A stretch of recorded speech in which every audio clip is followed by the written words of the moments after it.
What is a capital gain? Capital gain কাক কোৱা যায়? বহুতে ভাবে equity shares, mutual fund, stocks এইবিলাকৰ লগত যদি ট্ৰেনজেকশ্যন থাকে তেতিয়াহে কেপিটেল গেইন এৰাইজ হয়। আপুনিও তেনেকৈ ভাবে নেকি? তেনেহ'লে এই ভিডিঅ'টো লাষ্টলৈকে চাওক। Myself Madhurya Sharma will be discussing about this thing. আৰু এই ভিডিঅ'টো চাই লোৱাৰ পিছতে গম পাব যে কেপিটেল গেইন কাক কোৱা যায়, কেতিয়া এৰাইজ হয় আৰু ইয়াৰ টেক্সিবিলিটি কেনেকৈ হয়। কেপিটেল গেইন এৰাইজ কেনেকৈ হয়? যিকোনো এটা কেপিটেল এছেট যেতিয়া অ'নাৰশ্বিপ ট্ৰান্সফাৰ কৰা যায় বা বেছি দিয়া যায়, তেতিয়া যেতিয়া লাভ হয় সেই লাভৰ অংশটোকে কেপিটেল গেইন বুলি জনা যায়। এতিয়া সেই কেপিটেল এছেট কাক কাক কোৱা যায়? First of all equity shares, mutual fund এইবিলাকতো চবে জানে, কমন হয়। ইভেন প্লাণ্ট এণ্ড মেচিনাৰী যিবোৰ ব্যৱসায় কামত ইউজ কৰা গৈছে বা প্ৰডাকশ্যনৰ কামত ইউজ কৰা গৈছে, তেতিয়া সেইটোকো কেপিটেল এছেট বুলিয়ে জনা যায়। আৰু লেণ্ড, প্ৰপাৰ্টি, ফ্লেট এইবিলাকো যদি ট্ৰান্সফাৰ কৰিছে এইকেইটা যদি চেল কৰিছে, তেতিয়া তাতো কেপিটেল গেইন এৰাইজ হয়। আনকি যদি মাটি যদি গভৰ্ণমেণ্টে লৈ লৈছে, এতিয়া জেনেৰেলি যিটো 4 লেনৰ কাৰণে কাম চলি আছে, য'ত যেতিয়া দৰকাৰ হয় তেতিয়া লৈ লয়, তেতিয়াও কেপিটেল গেইন এৰাইজ হয়।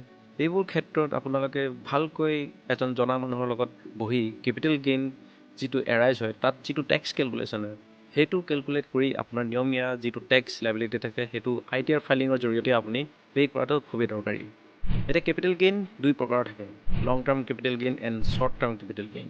এতিয়া সেই দুটাৰ মাজত এটাই পাৰ্থক্য, পিৰিয়ড অফ হল্ডিং, মানে কিমান দিন আপুনি ধৰি ৰাখিছে সেই কেপিটেল এছেটটো, সেইটোৰ ওপৰতে নিৰ্ভৰ কৰিব আপোনাৰ লং টাৰ্ম কেপিটেল গেইন হৈছে নে শ্বৰ্ট টাৰ্ম কেপিটেল গেইন হৈছে। এতিয়া ইকুইটি শ্বেয়াৰ, মিউচুৱেল ফাণ্ড এইবিলাকৰ ক্ষেত্ৰত মাত্ৰ 12 মাহৰ হিচাপটো থাকে।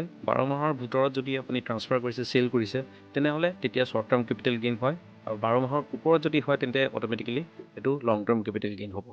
ইকুইটি শ্বেয়াৰ্ছ, মিউচুৱেল ফাণ্ড এইবিলাক 12 মাহৰ ভিতৰত যদি আপুনি ট্ৰান্সফাৰ কৰে তেতিয়া শ্বৰ্ট টাৰ্ম কেপিটেল গেইন হয়। কিন্তু শ্বেয়াৰ যদি ইণ্ট্ৰাডে অপশ্যনত যদি খেলে তেতিয়াও 12 মাহৰ ভিতৰতে ট্ৰান্সফাৰ হয়, তেতিয়াও হয়তো ভাবিব পাৰে যে সেইটো শ্বৰ্ট টাৰ্ম কেপিটেল গেইন হয়, কিন্তু নহয়, সেইটো বেলেগ। সেইটো ইণ্ট্ৰাডে বোলা বস্তুটো স্পেকুলেটিভ ইনকামৰ ভিতৰত পৰে, তাৰ বাবে ট্ৰিটমেণ্ট বেলেগকৈ হয়। এতিয়া long term capital gain, short term capital gain দুয়োৰে টেক্স ৰেট বেলেগ, দুয়োৰে সুবিধা অসুবিধা বেলেগ। ইকুইটি শ্বেয়াৰ্ছ, মিউচুৱেল ফাণ্ড বা অন্যান্য এনেকুৱা ছিকিউৰিটি যেতিয়া 12 মাহৰ পিছত যেতিয়া চেল কৰে, মানে লং টাৰ্ম কেপিটেল গেইন যেতিয়া এৰাইজ হয়, তেতিয়া চাব লাগিব যে তাৰ লাভৰ পৰিমাণ কিমান, মানে কেপিটেল গেইন কিমান এৰাইজ হৈছে। সেই লাভৰ পৰিমাণ যদি 1 lakhতকৈ যদি বেছি হয় তেতিয়াহে টেক্সেবল হয়, আৰু সেই লাভৰ পৰিমাণত 10%কৈ টেক্স হয়।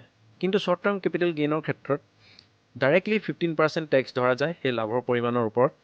কিন্তু অন্যান্য কেপিটেল এছেট যেনেকৈ হৈছে লেণ্ড, ফ্লেট, বিল্ডিং বা plant and machinery for any business purposes, এনেকুৱাবোৰ এছেট যেতিয়া ট্ৰান্সফাৰ হয় তাৰ ডিউৰেশ্যনটো চাব লাগিব কিমান হৈছে, পিৰিয়ড অফ হল্ডিং মানে কিমান দিন ধৰি ৰাখিছে, তাৰ পিৰিয়ড অফ হল্ডিংটো যদি 24 মান্থছতকৈ যদি বেছি হয় তেতিয়া লং টাৰ্ম কেপিটেল গেইন হয়, আৰু তাৰ তলত যদি হয় short term capital gain. Unlike the equity shares and mutual fund, plant machinery, building, land এইবিলাক যেতিয়া ট্ৰান্সফাৰ হয় তাত লং টাৰ্ম কেপিটেল গেইনৰ কাৰণে কোনো ধৰণৰ থ্ৰেছহোল্ড লিমিট নাই, ডাইৰেক্টলি 20% টেক্স ৰেট কেলকুলেট হৈ যায়।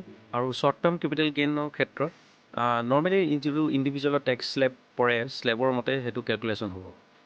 কেপিটেল গেইনৰ এমাউণ্টটো বাকীবোৰ ইনকামৰ লগত যদিও যোগ হয়, কিন্তু ফৰ দি টেক্স পাৰ্পজেছ তাৰ কেলকুলেশ্যনটো বেলেগ বেলেগকৈ হয়। ছাপ'জ আপোনাৰ চেলাৰীও আছে, অন্যান্য কিবা বিজনেছ ইনকাম আছে, আৰু ৰেণ্ট, প্ৰপাৰ্টি ৰেণ্টত দিছে, তাৰ এটা ৰেণ্ট আহিছে, এইবিলাক ইনকাম যোগ দি ছাপ'জ এটা ইনকাম হ'ল, এতিয়া কেপিটেল গেইনৰ এমাউণ্টটো প্লাছ হৈ গৈছে। ফৰ দি টেক্স পাৰ্পজেছ এতিয়া বাকীবোৰ ইনকাম আপোনাৰ টেক্স লেবৰ মতে হ'ব, কিন্তু আপোনাৰ কেপিটেল গেইনৰ যিটো এমাউণ্ট হয় সেইটো স্পেচিফিকেলি যিটো শ্বৰ্ট টাৰ্ম কেপিটেল গেইন, লং টাৰ্ম কেপিটেল গেইনৰ যিটো ৰেট আছিলে সেইটোৰ মতেই হ'ব। এতিয়া যিসকলে ইকুইটি শ্বেয়াৰ্ছ, মিউচুৱেল ফাণ্ড সেইবিলাকৰ লগত ট্ৰেনজেকশ্যন কৰি যিটো কেপিটেল গেইন এৰাইজ হৈছে, সেইটো মানে কিমান এমাউণ্ট এৰাইজ হৈছে সেইটো চাব হ'লে আপুনি ইনকাম টেক্স পৰ্টেলত গৈ আপোনাৰ পেন কাৰ্ডখনৰ যোগেদি লগ ইন কৰি চাব পাৰে। আৰু ইয়াৰ বাহিৰেও ক্ৰছ ভেৰিফিকেশ্যনৰ কাৰণে আপুনি কেমছ অনলাইনৰ যিটো ৱেবছাইট আছে তালৈ গ'লে আপুনি গোটেই যিমান আপোনাৰ ইনভেষ্টমেণ্ট আছে গোটেইখিনি এটা চামাৰী হিচাপে চাব পাৰিব। তললৈ স্ক্ৰল কৰি দেখিব পায় যে ষ্টেটমেণ্টছ, ভিউ মোৰ, কেছ, কেমছ প্লাছ কে ফিনটেক, ইয়াতে সকলোবোৰ প্লেটফৰ্মৰ যোগেদি যিমানখিনি ইনভেষ্টমেণ্ট আছে ইয়াত একেলগে পোৱা যাব।